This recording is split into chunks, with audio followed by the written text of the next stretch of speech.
I had a friend many, many years ago in college, and he was a strange bird. I mean, he would preach to anything. And we would go street preaching together. And one day he got that crazy look in his eye. And he said, "You know what?" He goes, "Watch this." So we're standing in this crowded place, and he screams out, "Buddha!" As loud as he could. No one basically paid any attention to him. And he said, "Muhammad!" And he goes, "Watch this. Jesus!" And the reaction, even back then, nearly 40 years ago, was stunning. I mean, if you look at the life of Christ. You know, one time I was in an interview in Detroit, and a man said, "I want to start the interview by asking you this question. How do you deal with the fact that so many people hate you?" And I said, "Well, I really didn't know that until now. Thank you."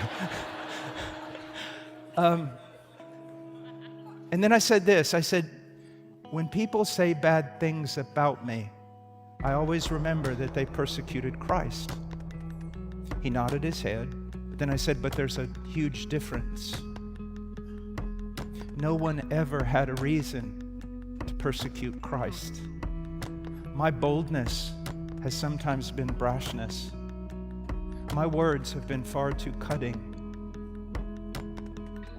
But no one could ever point to Jesus. Even today, the enemies of Christ cannot point to any wrongdoing.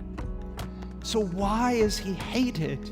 And I would submit to you, the most hated man on this planet. Why? Because he was light. Because he was righteous. And sometimes when I'm in a university and I say, "He was light," and they go, "Oh yeah, now you're going to talk about your prehistoric morality." Or I say, "He was righteous." Yes, now you're going to continue with this prehistoric idea that you have of what is right and wrong. But then I throw this at them. They not only hate him because he is righteous, they not only hate him because he's good, they hate him because he was love. You say, "What do you mean?" Love today, if you've been watching, has evolved. Love used to be defined, as it is in Scripture, I believe, in this: self-giving, the giving of self. But today, love is love of self. And so when someone like Christ appears, or our gospel appears, it inflames them.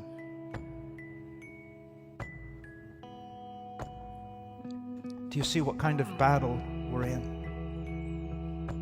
You see, sometimes, and I know I've known even some good theologians who've gone wrong in this area. I mean, when you think, I'm going to switch for a minute. When you think about hell, it is terrible to think about.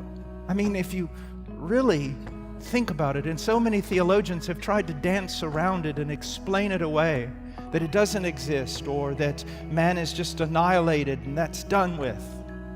And I think one of the reasons why men have such a trouble with hell is because they have a version of hell that's suited more for Dante's Inferno than it is for the Scriptures, or for media, or for even evangelical preaching.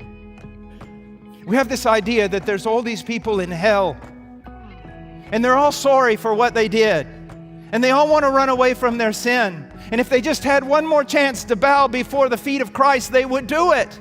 That is not the case, and I learned that from Romans 1. They have been totally and completely turned over to their own lust and their own evil. And if God were to condescend and stand in hell and throw open the doors of hell and tell everyone in there, "Come out. Acknowledge me as God and come out." Oh, they'd run to the door. They would run to the door. And they would slam it shut, and they would say, "We would rather rot in hell than stand in the presence of your righteousness." When we're preaching the gospel, we have to understand there is no power in the eloquence of a man. There's no intellect that is sufficient. A supernatural work of God has to occur, and it occurs when a man lashes himself to the gospel and preaches the gospel.